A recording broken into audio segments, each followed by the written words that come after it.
Chapter 8 The Key of the Fields. The question before the court is what next? It was Mark Ellery who spoke.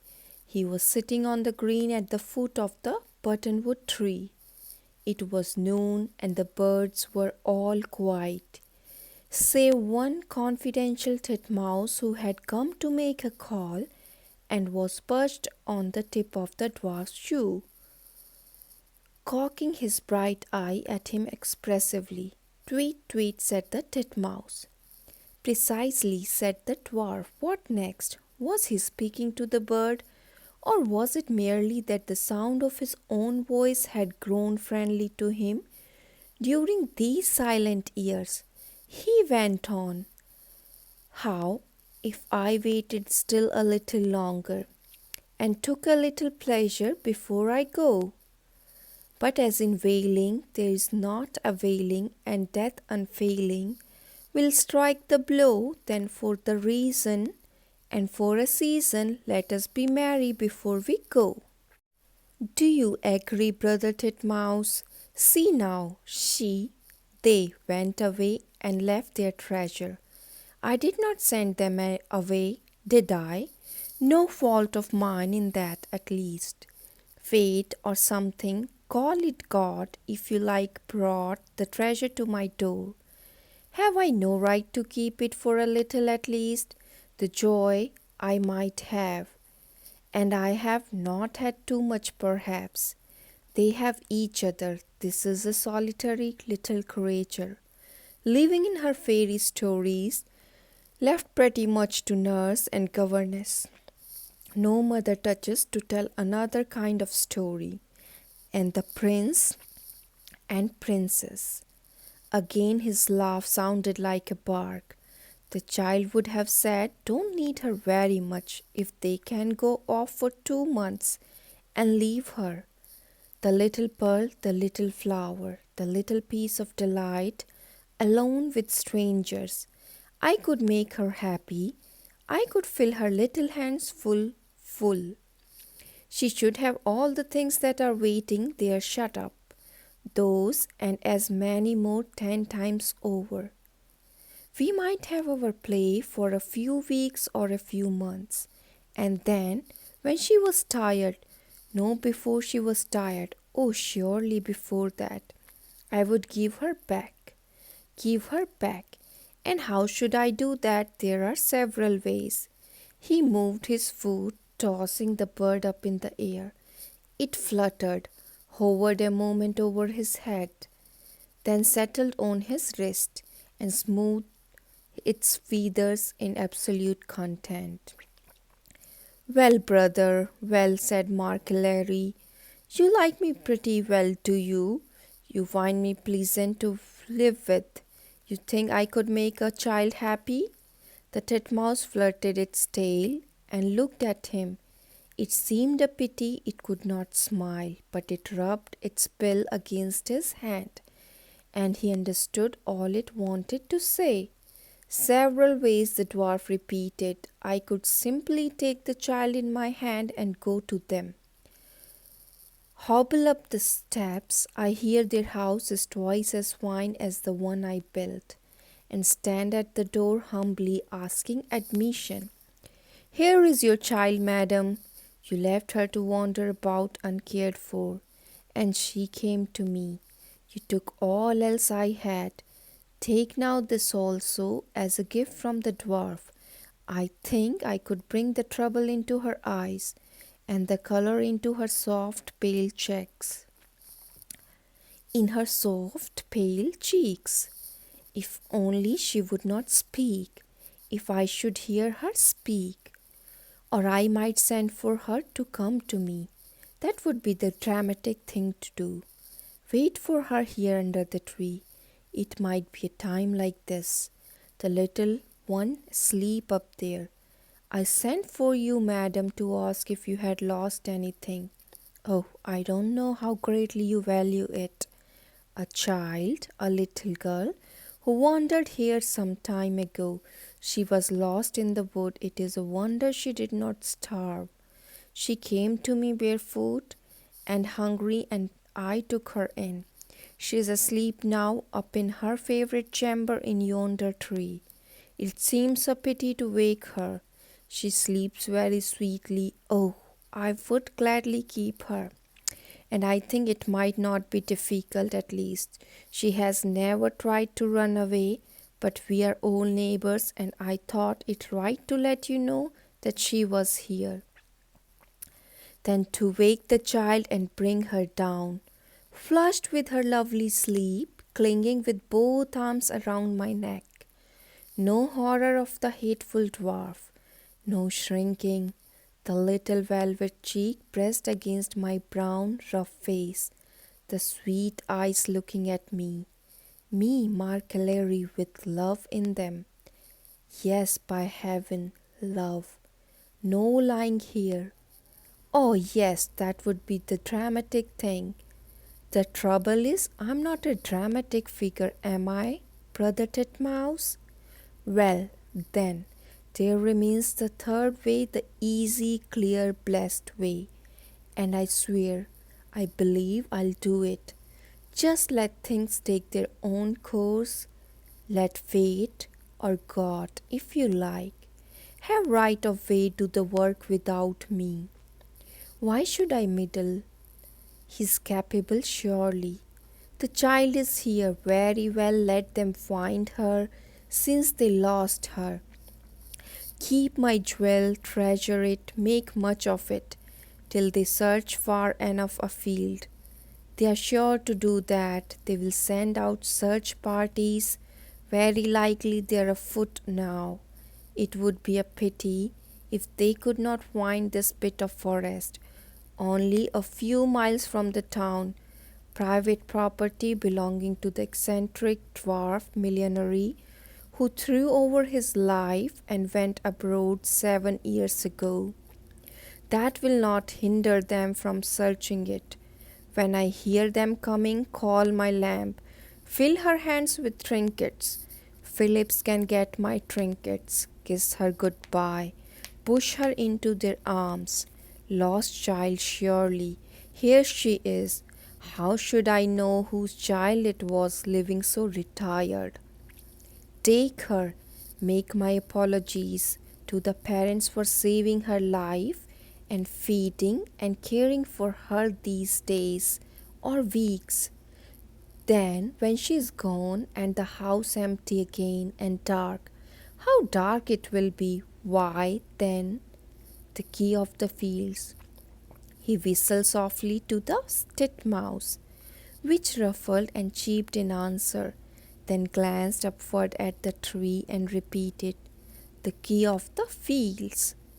It was days since he had held it in his hands, his favorite toy, the smooth shining thing he had played with so long. He had been afraid the child might get hold of it, so had left it untouched on its shelf. He missed the habit that had grown upon him of taking it out every day, holding it in his hand, polishing it, pressing the cold circle of the barrel against his temple, and fancying how it would be. How often? He could not tell how often. He had said, "It shall be today," and had set things in decent order and looked forward to his journey. But always he had decided to wait a little, and again a little, till the young birds were fledged, till they were flown, till the autumn trees brightened, till the snow was gone, and he could find the first Mayflowers once more. The world was so fair. He still put off leaving it, since at any time he could go, since the key was in his hand and rested under the crook of his finger. But when the child was gone, he would not stay behind alone. It would be different now. He must make haste to be gone on his journey. That is, if there were a journey, some flight of the spirit from the crumpled, unsightly chrysalis, some waking in new, unthinkable conditions. Unthinkable, not unimaginable. He had no knowledge that he might not see his mother's face and feel her hand on his head. There was no proof against it. Then, if it might be, he would tell her all, as he had so often told her alone here in the wood. How he had come near to what we call heaven, here on earth. How he had drunk the waters of hell. 6 streams were there: Styx, Acheron, Phlegethon, Lethe. Only one never could get a taste of that. Scraps of school Latin ran together in his head. Sleepy was he, but as he was saying he would tell his mother all, if she existed, if he should still exist, if, or on the other hand, if it should be rest simple, rest absolute, no sound or sight forever. Why then all the more should the key be turned, since then could be no question of right or wrong, sin or virtue, heaven or hell, sleep. Meantime he was alive on a day like this. No one could think of shutting his eyes forever, or of starting on a pilgrimage or a wild goose chase on a day like this. The sunlight of early May, softly brilliant, came sifting down through the branches of the great tree. The leaves rustled, and the sound was hardly rougher than if all the flocks that nestled in its deep, airy bower should plume themselves at once. The birds slept their noonday sleep with the child. Even the titmouse was gone now to his siesta. But other wild wood creatures came and went at their case across the green, hardly even glancing at the familiar grey figure curled up at the foot of the tree. That was where he often sat. It seemed stupid when there were branches to swing on, pleasant burrows under the forest mould, since he given had his own nest. Even then, any fish hawks up there in the tree itself. But it was his way. Brother Chipmunk, passing by on an errand, regarded him benignantly. He was a harmless monster and often useful in the way of victual. If smoke came out of his mouth now and then, what did Brother Chipmunk care? That was the way the creature was made. The question of importance was, had he any nuts in his side pouches? The pretty creature ran up the man's leg and sat on his knee, looking at him with bright, expectant eyes. But he met no friendly answering glance. The brown eyes were closed, the man was asleep. Yet that was his kind of nod, surely. Was his speaking? No, the sound came from above. Oh, listen, Brother Chipmunk, kind little forest brother, listen, and let the sound speak to you and warn you to wake the slumbering figure here, ere it to be late, ere horror seize him, and despair take his heart for her own. What is that voice above? Wake, wake, Mark Ellery, if there be life in you. A sleepy babble at first, the waking murmur of a happy child, then a call, Mark, Mark, where are you, since, and then a livelier prattle. I guess most probably, perhaps, he's getting dinner. That's what he is. Well, then, I'll play a little till he comes. Only there's nothing here to play with. Oh, yes, there's Mark's silver key. What looks like a pistol? I believe it is pistol. And he doesn't know, 'cause he's a dwarf. Dwarf has swords and daggers and things. Never a dwarf had a pistol, not even the yellow one. Well, Mark said, I must not. Well, of course I won't. Only just I'll take it down and see what it is. You see, that can't possibly do any harm. Just to look and see what it is, and if it is a pistol, then he ought not to have it there, 'cause they go off and kill people dead. And when they aren't loaded in the newspapers, all the same they kill people, and Just I can reach if it I stand on my tippy-toe toes, and Mark Ellery woke staggering to his feet, with the crack shattering his ears, with the cry ringing through his soul. Mark, it killed me. Then silence, and the man fell on his knees, and the pistol smoke drifted down and floated across his face like a passing soul. Was it a heartbeat? Was it a lifetime before that silence was broken? The forest held its breath. Its myriad leaves hung motionless. There was no movement save the drifting of that blue cloud that was now almost gone, only the ragged edges of its wheel melting away among the tree trunks. Surely neither sound nor motion would come from that grey image kneeling under the tree, its hands locked together till the nails pierced the flesh, its eyes set and staring.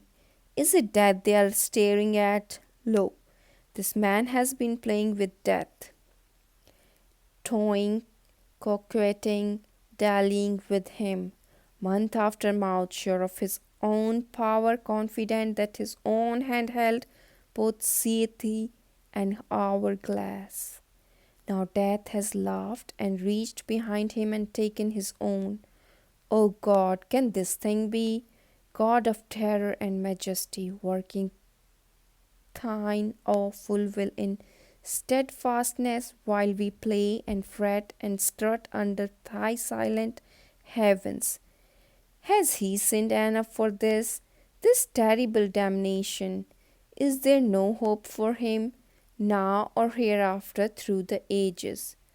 But hark, O God, once more, God of mercy and tenderness, God who giveth sight to the blind and bringeth the dead heart into life again. Is this thy will, and has he won heaven so soon? What sound now from above? A bird, is it waked from its sleep in fear?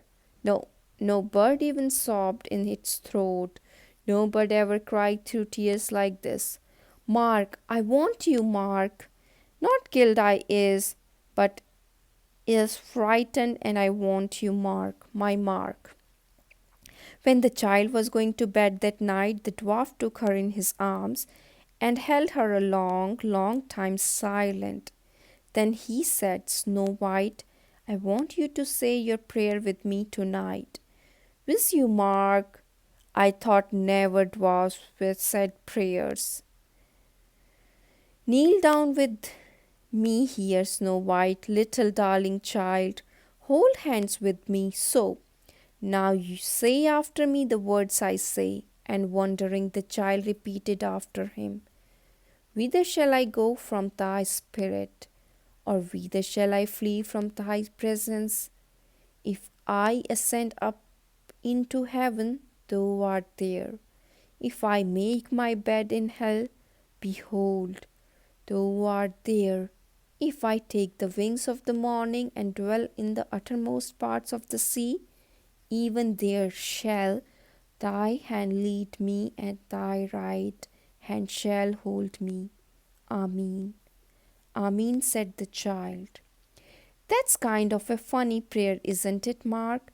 I like that prayer. I think I will have that for mine instead of now I lay me, Mark. Yes, Snow White. Is you terrible glad I wasn't killed with that pistol key? Yes, Snow White, terrible glad. Is you glad enough not to cross with me?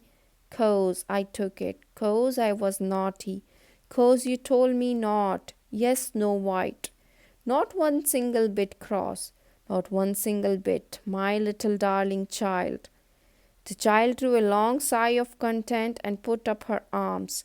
Here I want to go to sleep, she said. Your lap is so nice, Mark, and your shoulder comes just right for my head. If you comfy so, Mark, very comfy, Snow White. Do you love me? Very much, little one, very much. Me too, you. Good night, Mark. I'm glad you was a dwarf and just right for me. Through the long night, those tender arms held her. Her sweet head rested on his shoulder. He never moved. He timed his breathing so that it might come and go with hers, softly rising, softly falling, hour after hour. Only toward morning, when the dawn chill came on, he laid the legs, limbs, and heavy head on the bed, and covered them tenderly, and sat and watched beside the bed till day. It was more than the child's mother had ever done, but why should she do it when the nurses were always there?